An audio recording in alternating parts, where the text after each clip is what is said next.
नमस्कार, मैं सुख विश्वकर्मा हिंदी परख में आपका स्वागत है। मैट्रिक 2023 हिंदी के ऑब्जेक्टिव पेपर का आंसर की इस प्रकार है। खंड क में अपठित गद्यांश और काव्यांश से है। तो यहाँ पहला प्रश्न है, गाछ वृक्ष का क्या अर्थ होता है? तो सही उत्तर है पेड़ पौधे। दूसरा प्रश्न है, गाछ वृक्ष के क्या नहीं होते? तो यह सही उत्तर है दांत। तीसरा प्रश्न है, गाछ वृक्ष किसके द्वारा माटी से रसपान करते हैं? तो सही उत्तर है जड़ के द्वारा। चौथा प्रश्न है, पेड़ कब मर जाता है? तो सही उत्तर है पानी न मिलने पर। इसके बाद अगला प्रश्न है, वह पद्यांश से है, काव्यांश से है 5 से 8 तक। धनुष से छूटा हुआ बाण क्या करता है? तो सही उत्तर है लक्ष्य भेद। छठा प्रश्न है, लक्ष्य के पथिक कंटकों को क्या मानते हैं? तो सही उत्तर होगा फूल। बाल रवि की किरणें कैसी होती हैं? तो सही उत्तर है स्वर्ण। कहाँ तक पहुँचे बिना पथिक को विश्राम नहीं करना चाहिए?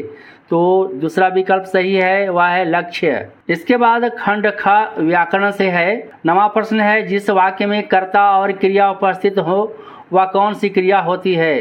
तो सही उत्तर है अकर्मक क्रिया। 10वां प्रश्न है, बच्चा पुस्तक पढ़ रहा है, कौन क्रिया है? तो यहाँ पर सही उत्तर होगा सकर्मक क्रिया। 11वां प्रश्न है, किसान खेत जोत रहा है, इसमें क्रियापद कौन है? तो क्रियापद होगा जोत रहा है। कौन सा वाक्य अकर्मक क्रिया का उदाहरण है?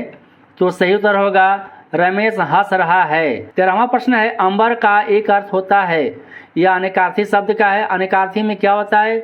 जब एक शब्द के अनेक अर्थ होते हैं। तो अंबर का पहला अर्थ है वस्त्र, दूसरा होगा आकाश। 14वां प्रश्न है, निम्न में से कौन श्वेत का अनेकार्थी शब्द नहीं है?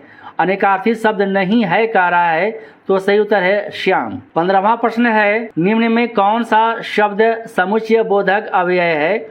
तो सही उत्तर होगा यहाँ पर अथवा। 16वां है, पता नहीं वह डैश चला गया, अव्यय पद सही चुनना है यहाँ पर। तो यहाँ पर होगा कब, पता नहीं वह कब चला गया। 17वां प्रश्न है, शिक्षक चाहते हैं कि उनके विद्यार्थी अच्छे बने, यह कौन सा वाक्य है? तो सही उत्तर होगा मिश्र। 18वां प्रश्न है, प्रतिदिन कौन समास है? तो यह सही उत्तर होगा अव्ययी भाव समास। 19वां प्रश्न है, निम्न में से बहुव्रीहि समास कौन है? तो सही उत्तर होगा लंबोदर।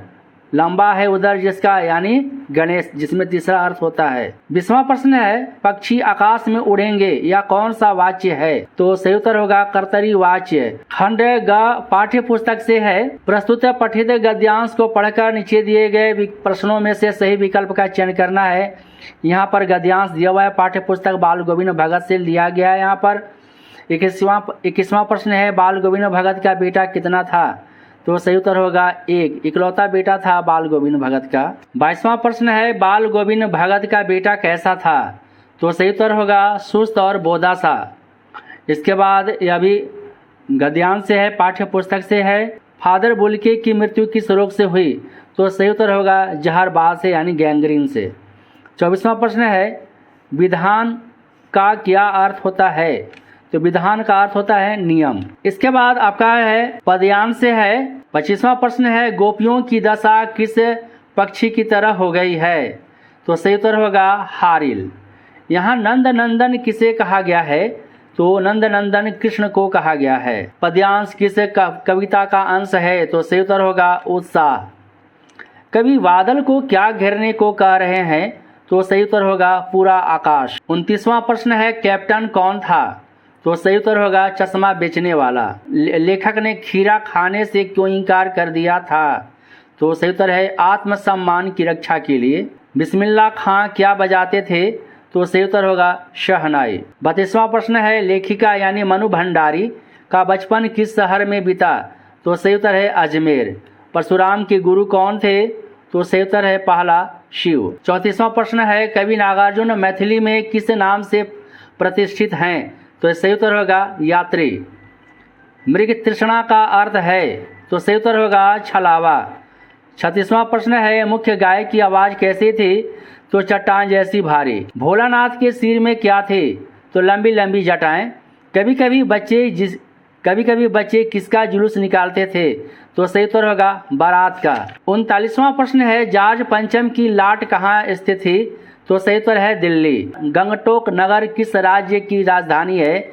तो सही उत्तर होगा सिक्किम।